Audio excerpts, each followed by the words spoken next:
Halo semuanya, kembali lagi bertemu kepada saya. Di sini pada video kali ini saya akan membahas tentang entry data uji normalitas. Sebelum itu, saya akan memperkenalkan diri. Perkenalkan, nama saya Grace Christina Harefa dengan nomor NIM 10202510. Selamat menyaksikan. Baik, pada slide yang pertama ini kita akan langsung membahas mengenai uji normalitas. Pengujian normalitas merupakan sebuah asumsi yang menjadi prasyarat untuk menentukan uji statistik yang akan digunakan di dalam penelitian. Uji normalitas sering digunakan untuk mengukur data yang memiliki skala interval, ordinal, maupun rasio. Dalam penelitian kuantitatif, jika analisis menggunakan metode parametrik, salah satu syarat yang harus terpenuhi yaitu data terdistribusi normal. Uji normalitas digunakan untuk mengetahui apakah data yang diperoleh dari hasil penelitian berdistribusi normal atau tidak. Dasar pengambilan keputusan adalah jika nilai lebih besar maka ditolak dan diterima. Karena data tidak berdistribusi normal. Sebaliknya, jika nilai lebih kecil maka diterima dan ditolak karena data berdistribusi normal. Selanjutnya kita masuk pada uji normalitas. Selanjutnya kita membahas mengenai pentingnya pemenuhan asumsi normalitas didasarkan pada dua landasan ilmiah statistika sebagai berikut. Pertama, prasyarat inferensi statistik, di mana pengujian hipotesis kuantitatif seperti t-test, ANOVA, dan analisis regresi mengasumsikan bahwa data residual bergerak mengikuti pola distribusi normal. Sedangkan karakteristik nilai rata-rata atau mean, nilai rata-rata atau mean dari sekumpulan data bersifat tidak robust atau rapuh, dalam arti nilainya sangat sensitif dan mudah bergeser akibat adanya data pencilan atau outlier.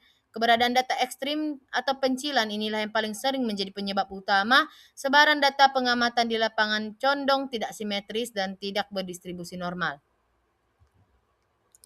Selanjutnya kita masuk pada teori distribusi probabilitas dan kurva normal. Teori probabilitas merupakan fondasi dasar dari uji normalitas. Kurva distribusi normal atau kurva karakteristik berbentuk lonceng sebenarnya adalah suatu grafik probabilitas, di mana total luas daerah di bawah kurva tersebut adalah 1 atau 100% dalam teori peluang. Secara matematis, pengujian kenormalan dilakukan dengan mentransformasikan data acak menjadi nilai normal baku atau Z untuk menganalisis parameter penyebaran melalui dua pendekatan fungsi peluang. Pertama, probability density function atau PDF, fungsi padat peluang yang digunakan untuk menghitung kerapatan atau penyebaran variabel acak kontinu pada titik tertentu di bawah kurva normal baku.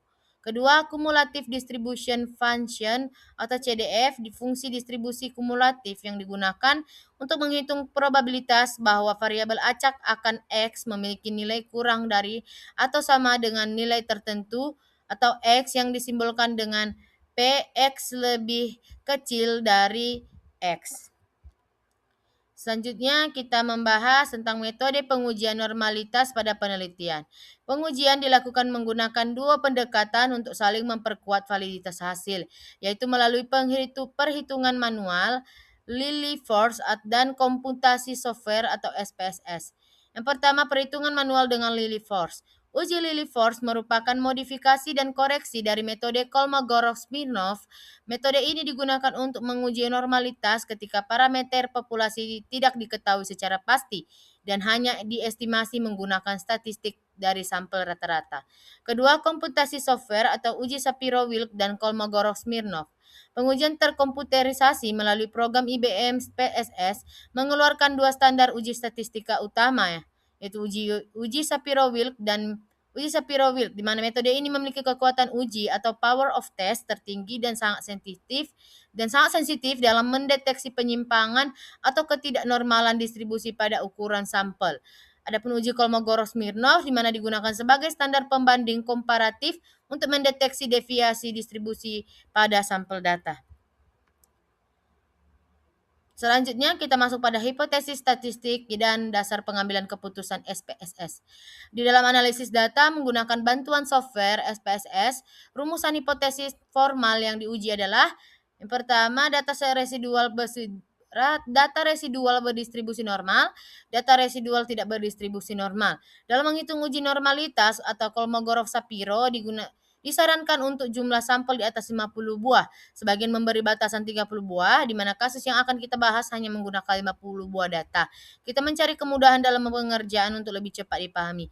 Mari simak bersama, namun perlu diketahui setelah mengetahui cara pengerjaannya, selanjutnya wajib menggunakan jumlah data sebaliknya di atas 30 atau 50. Kesimpulan pada materi, di mana pengujian normalitas menggunakan software SPSS melalui menu Analyze Descriptive Statistic Explorer dengan mencentang opsi Normality Plots with Test merupakan prasyarat mutlak dalam analisis statistik parametrik. Untuk memastikan data residual, hasil penelitian mengikuti pola distribusi normal yang simetris berbentuk lonceng atau bell shape akibat sifat nilai rata-rata mean yang rentan atau not robust terhadap data ekstrim atau outlier, di mana penarikan kesimpulan didasarkan nilai signifikansi atau data normal jika sig lebih besar dari 0,05 dengan mengandalkan uji Shapiro-Wilk dengan metode yang memiliki kekuatan uji atau power of test tertinggi dan paling sensitif untuk mendeteksi ketidaknormalan pada sampel kecil hingga sedang, serta divalidasi secara visual melalui grafik normal, plot determinate normal, dan histogram sebelum peneliti memutuskan untuk melakukan perbaikan data atau beralih ke metode statistik non-parametrik jika asumsi tersebut benar. Selanjutnya kita masuk pada soal latihan.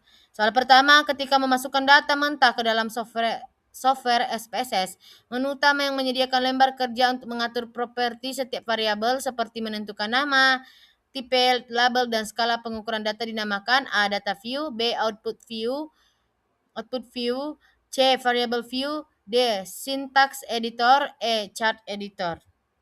Kunci jawabannya adalah C, di mana lembar kerja SPSS terbagi menjadi dua bagian utama di pojok kiri bawah, yaitu data view, tempat memasukkan angka atau data mentah, dan variable view, tempat mengatur properti variabel seperti name, type, width, decimal, label, value, missing, columns, line, measure, and roll. Soal yang kedua, dalam uji normalitas, hipotesis nol atau H0 yang diuji oleh statistik Kolmogorov-Smirnov maupun Shapiro-Wilk menyatakan bahwa A. Data sampel memiliki varians yang tidak homogen, B. Sampel data berasal dari populasi yang berdistribusi normal, C. Nilai rata-rata sampel sama dengan nilai mediannya, D. Terdapat pengaruh signifikan antara variabel independen dan dependen, E. Data memiliki tingkat kesalahan pencilan atau outlier di atas 5%. Kunci jawabannya adalah B, di mana dalam uji normalitas, hipotesis nol atau H0 menyatakan bahwa sampel data berasal dari populasi yang berdistribusi normal. Oleh karena itu, dalam uji peneliti justru mengharapkan agar H0 diterima sehingga nilai sig lebih besar dari 0,05 agar instrumen statistik parametrik dapat digunakan. Selanjutnya kita masuk pada soal yang ketiga, di mana kurva distribusi normal berbentuk simetris seperti lonceng atau bell shape. Di bawah ini yang merupakan salah satu karakteristik matematis dari kurva distribusi normal yang ideal adalah A. Nilai mean, median, dan modus terletak pada titik yang sama di tengah kurva. B. Setengah bagian kurva memiliki total luas daerah sebesar 100%. C. Bentuk ujung kurva akan memotong garis horizontal secara tegak lurus. D. Nilai standar deviasinya harus selalu bernilai negatif. E. Nilai skewness atau kemencengan kurva harus bernilai lebih besar dari 1. Kunci jawabannya adalah C, di mana lembar kerja SPSS terbagi menjadi dua.